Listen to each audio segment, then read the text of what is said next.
Au niveau du CNH et au niveau du Parlement, Lionel Cos, comment cette question du surloyer est abordée? Le CNH, effectivement, s'est positionné il y a un mois ou 2 mois sur le projet de loi de façon globale. C'est un avis global qui a été donné avec un avis négatif, largement négatif, de la part de ses membres, dont d'ailleurs la FOPH. C'est assez insolite. Qui a voté contre moi. Depuis que je préside le CNH, c'est la deuxième fois que le CNH donne des avis négatifs. Le premier avis négatif, c'était sur la RLS, la revalorisation de la RLS l'automne dernier. Et le deuxième, donc, c'était sur ce projet de loi. Il y a beaucoup d'inquiétudes. Des inquiétudes sur ce qu'on attend du logement social. Ce que vous venez de le montrer, aujourd'hui, le logement social est, je dirais, l'outil. Mais c'est plus qu'un outil, mais je dis ce mot, mais qui n'est pas du tout approprié. Mais c'est la solution qui permet, et c'est la seule et l'unique solution qui permet à des foyers, à des familles, de pouvoir récupérer quelques centaines d'euros tous les mois de pouvoir d'achat. On ne connaît pas d'autres solutions qui permettent de garantir aujourd'hui, vu ce qu'on représente le logement dans le pouvoir d'achat des gens, capacité pour redonner autant de pouvoir d'achat. Dominique Estrosi Sassone, on va tous ensemble revenir sur la SLS, l'appréciation générale du texte, et on va cheminer doucement dans le cadre de cette table ronde pour revenir aussi et retomber sur nos pattes avec la décentralisation des politiques du logement. Alors, sur le SLS, eh bien, effectivement, nous, on a considéré que le SLS ne pouvait pas toucher, on l'a dit et on l'a voté en commission des affaires économiques, les locataires qui étaient attributaires d'un PLAI. On a considéré également que le SLS ne devait pas s'appliquer aux locataires qui étaient bénéficiaires de la prime Macron. Et nous considérons à la fois à travers le SLS, mais aussi à travers une autre mesure qui est portée dans ce texte de loi et qui concerne la possibilité qui est donc donnée aux bailleurs sociaux d'augmenter les loyers des logements anciens sans condition à la hauteur des loyers des logements neufs, ce qui concernerait donc environ 2 millions de logements anciens, ce qui laisse à penser qu'il pourrait y avoir 95 millions de recettes supplémentaires dès 2025 et à perspective de 2030, 1,2 milliard d'euros. Nous considérons sur ces deux mesures-là que ce ne sont pas les locataires qui doivent être en capacité aujourd'hui de redonner des marges de manœuvre financières aux bailleurs sociaux, là où l'État a privé les bailleurs sociaux de ces marges financières depuis 2017 et bien évidemment essentiellement à travers la mise en place de la RLS, ce qui est la taxe sur le chiffre d'affaires, comme l'appelle le président Marcel Rogemont.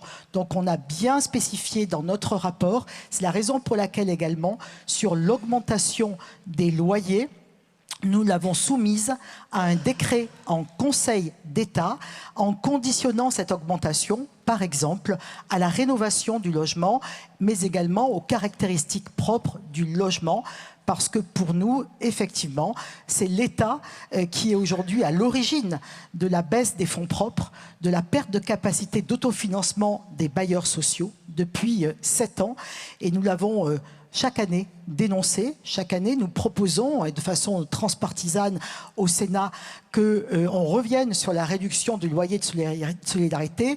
Et là où le ministre du Logement dit, regardez, à travers ce projet de loi logement abordable, je redonne des moyens aux bailleurs sociaux, ben, il aurait mieux fallu effectivement enlever la réduction du loyer de solidarité plutôt que de chercher à travers les locataires et à travers ces mesures-là, effectivement, à dire ben, c'est par ces mesures-là qu'on va redonner des moyens aux bailleurs sociaux. Nous l'avons dénoncé, nous continuerons à le porter dans le cadre de la discussion sur le projet de loi de logement abordable. Après, à partir du texte, eh bien, c'est aussi les amendements que nous avons proposés qui permettent de mieux équilibrer et de revenir sur des mesures qui sont des mesures extrêmement brutales pour les locataires du parc social. Jean-Luc Triolet, au niveau des directeurs généraux, je pense que beaucoup d'inquiétudes, une perception selon les territoires qui peut être assez aussi alarmée, et dans le même temps peut-être aussi quelques problèmes techniques, notamment sur cet enjeu de l'applicabilité dès le premier euro. Nous avions travaillé à plusieurs choses sur cette proposition de loi. En fait, aujourd'hui, on se rend compte que ce sont majoritairement des mesures techniques qui sont prises en compte. Donc, on a parlé effectivement du SLS qui ne permettra pas aux bailleurs sociaux de retrouver des capacités financières. On parle aussi de l'intégration du LLI pour dégager de la ressource d'un territoire à l'autre. Et ça, il faut bien le regarder. La production du LLI, elle est complètement différente. Sur certains territoires, il n'y a pas besoin de produire du LLI. Voilà. Donc ce n'est pas cette mesure-là qui va permettre de dégager aussi de la ressource.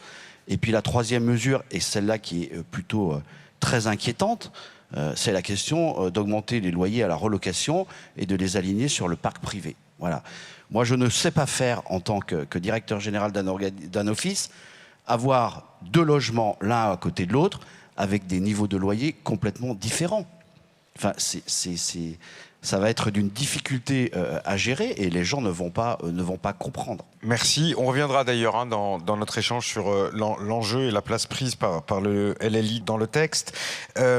Stéphane Peu, député de Seine-Saint-Denis, là où la tension est très forte, là où on le voit, la dynamique sur les plafonds, les enjeux de mixité est importante, et où la question n'est sûrement pas de savoir si on peut assumer à l'aune d'une augmentation de salaire un surloyer. Mais sans anticiper cela, comment vous percevez le sujet et quelles sont les actions prévues de votre part dans ce domaine? Je pense qu'au Sénat comme à l'Assemblée, on peut dégager des accords transpartisans pour relancer une politique du logement. Et puis finalement, Vergrit n'est plus là. Et là, on nous amène une proposition, un projet de loi qui finalement part de la même idée préconçue qui pourtant a été invalidée par les faits, qui est qu'il y aurait des locataires dans le parc HLM qui n'y auraient pas leur place, qu'il y aurait des rentes de situation, qu'il faudrait aller chasser les privilèges dans ce pays au sein même du logement HLM. Et on voit bien tous les chiffres qui ont été montrés que ce n'est pas le cas en général. Et ce qui m'inquiète, c'est que cette loi, si vous voulez, c'est la déconnexion qu'il y a entre tous les discours qu'on a pu avoir sur l'archipélisation de la France, sur le séparatisme social, sur la ségrégation territoriale, sur un tas de choses qui minaient l'unité de la République. Et je pense que c'est une réalité, et nous avons une loi qui finalement, peut-être à son corps défendant, je l'espère en tout cas, mais enfin une loi qui va renforcer le séparatisme. On aura un mot aussi sur, évidemment, la loi SRU. Viviane Artigalas, vous êtes sénatrice des Hautes-Pyrénées, chef de file pour les socialistes à la Commission des affaires économiques sur les questions du logement. Comment a été abordé, notamment en commission, ce sujet du surloyer ? Je suis assez d'accord avec ce qu'a dit Dominique. Moi, j'ai proposé des amendements de suppression, carrément des articles, et que je continuerai à proposer lors de l'examen en séance. Mais voilà. Mais j'ai voté quand même les amendements proposés parce que je trouve qu'effectivement, sur ce sujet-là, si on peut améliorer ce qui risque d'arriver quand même au bout du compte, et j'espère que le Sénat sera suivi sur ce sujet à l'Assemblée nationale et puis en commission mixte paritaire, je crois que c'est important. Moi, je trouve que c'est assez pervers ce qu'a fait quand même le gouvernement. Je le dis comme ça et tel que je le pense, je suis un peu cash, parce que on a organisé un petit peu via la RLS la perte de ressources, c'est des ressources financières des bailleurs sociaux.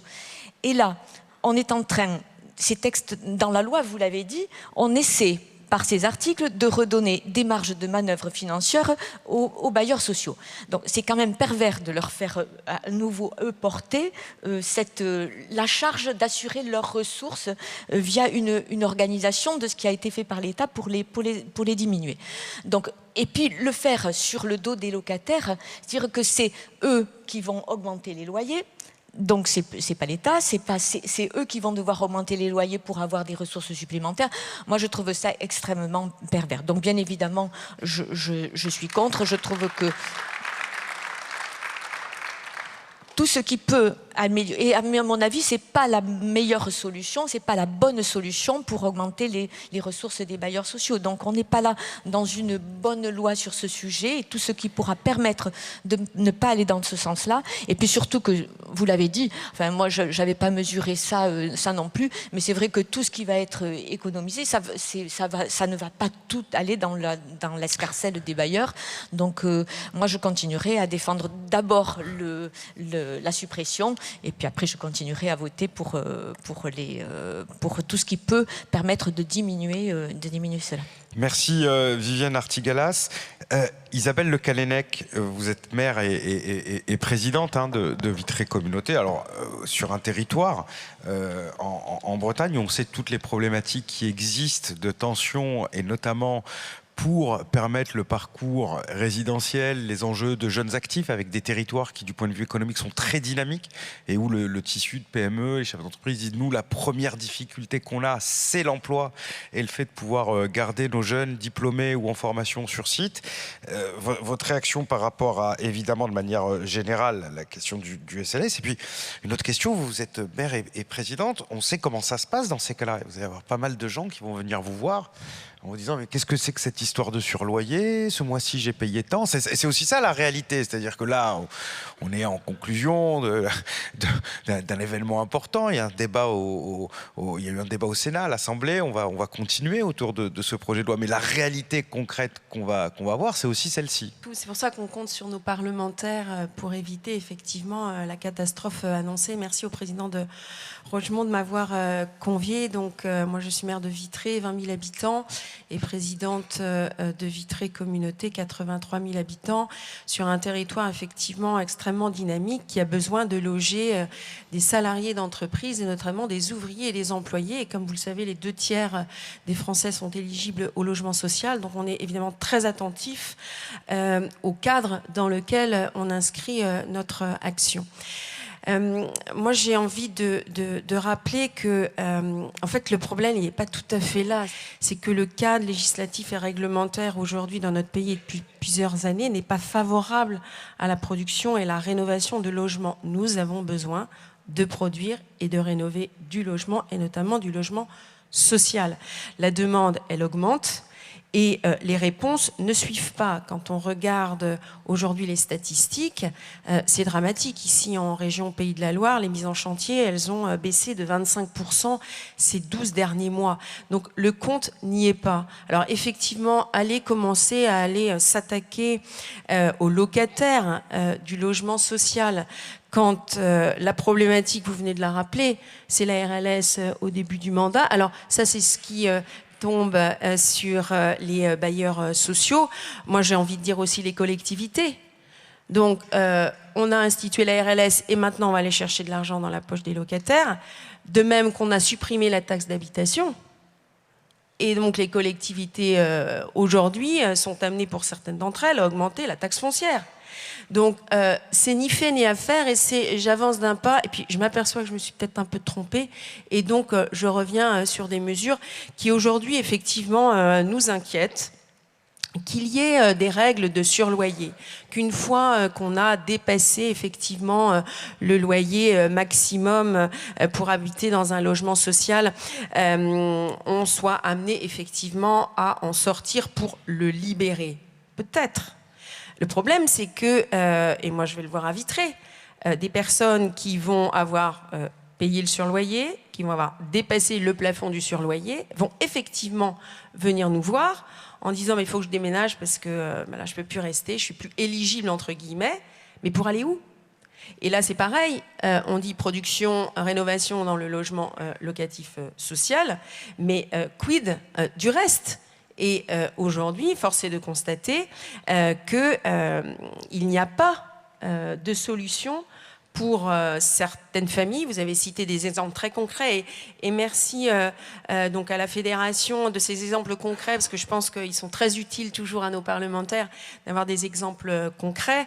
Voilà, ces personnes que vous avez citées tout à l'heure, elles iront habiter où? Alors oui, certaines sont peut-être éligibles au logement locatif intermédiaire, parce que le gouvernement a l'air de miser absolument sur le locatif intermédiaire. Je rappelle que le LLI n'est pas éligible. Nous sommes en zone C. Je ne comprends toujours pas qu'on soit en zone C parce qu'on est en zone tendue, mais il y a des tas de territoires qui ne sont pas éligibles au locatif intermédiaire. Donc, toutes ces personnes, c'est bien beau de dire il faudra qu'elles en sortent, mais elles iront où? Si le seul point de stabilité pour des populations qui sont en situation de précarité, le seul point de stabilité dans le logement social, c'était d'avoir en gros un bail qui soit un CDI, ou l'équivalent d'un CDI.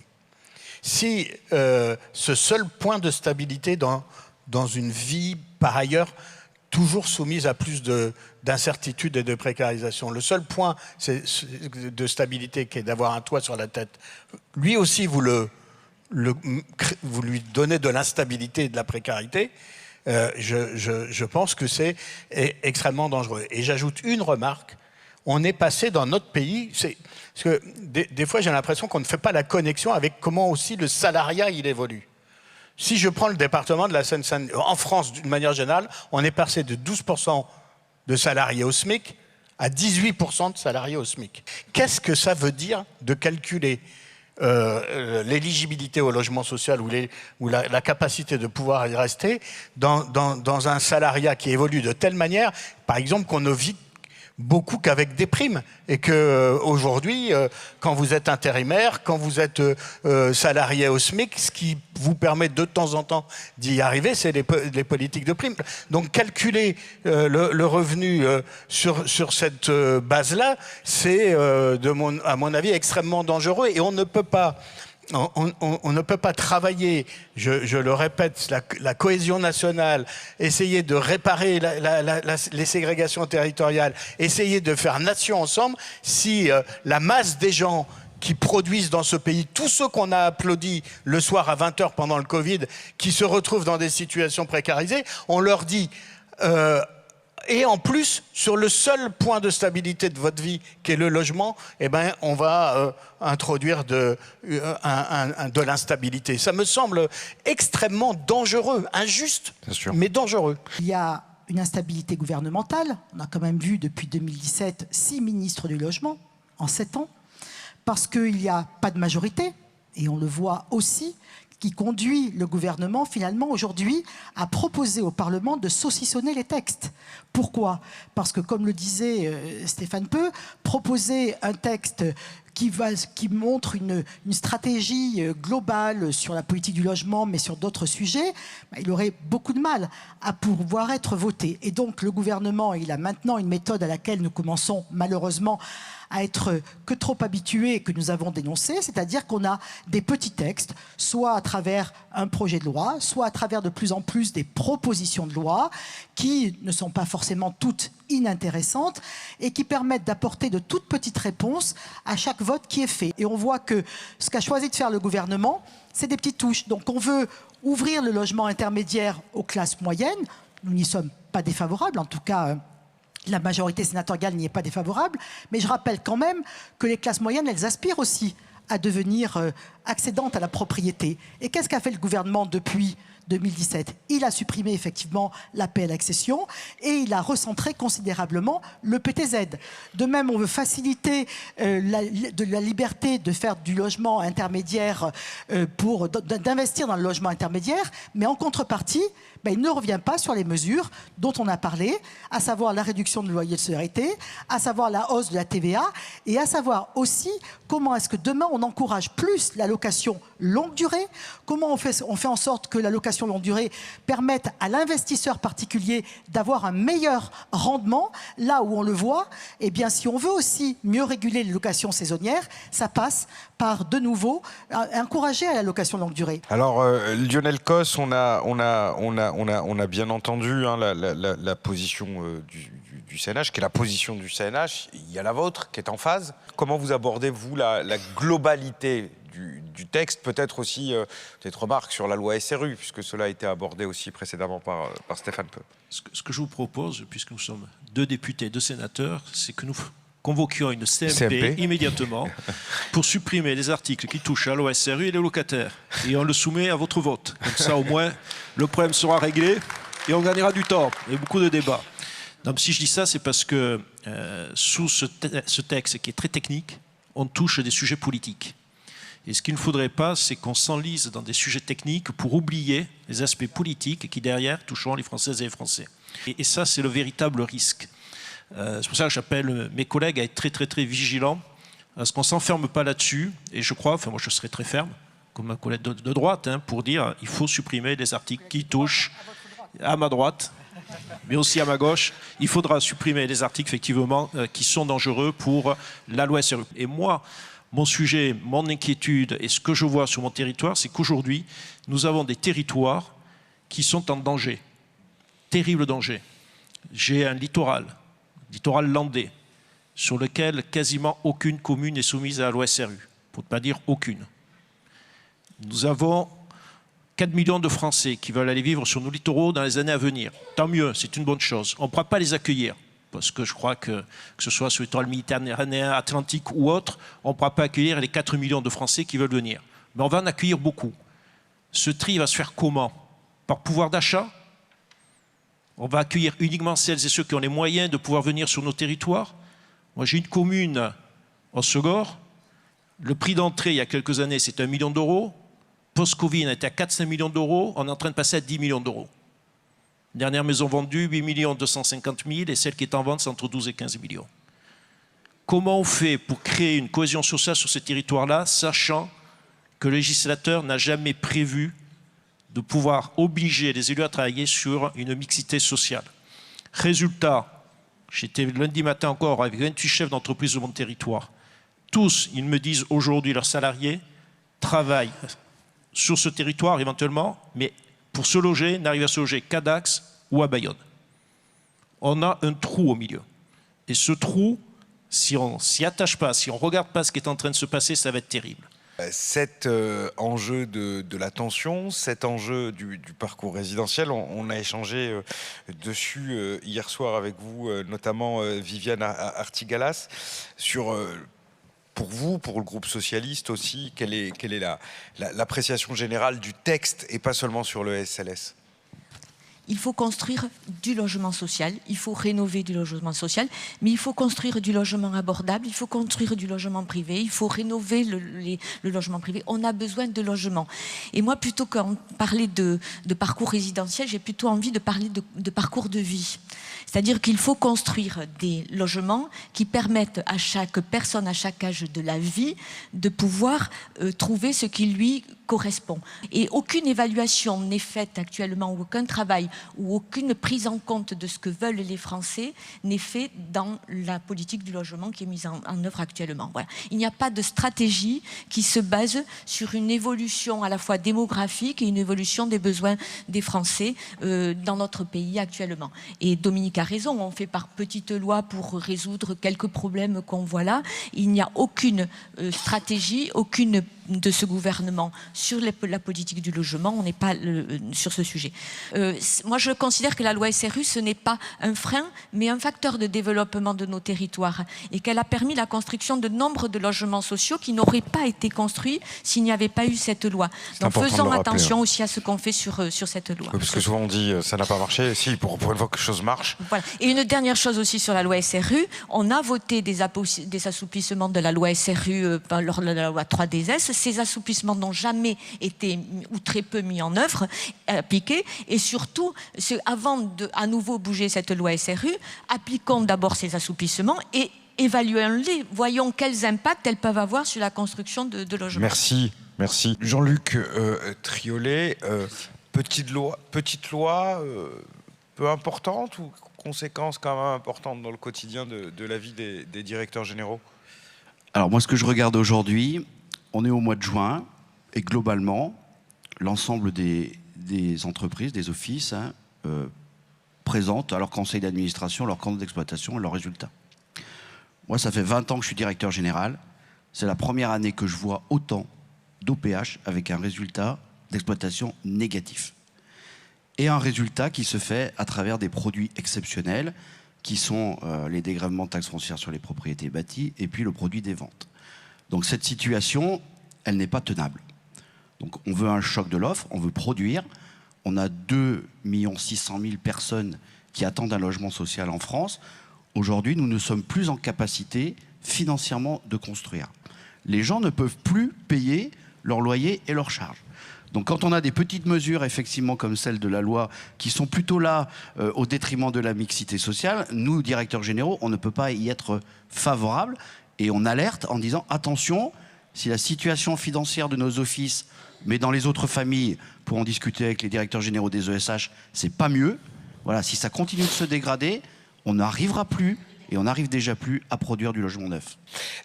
Isabelle Le Callennec, en décembre, on était tous mobilisés, les élus, les associations d'élus, la fédération, le Parlement, sénateurs, vu le rapport dont vient de nous parler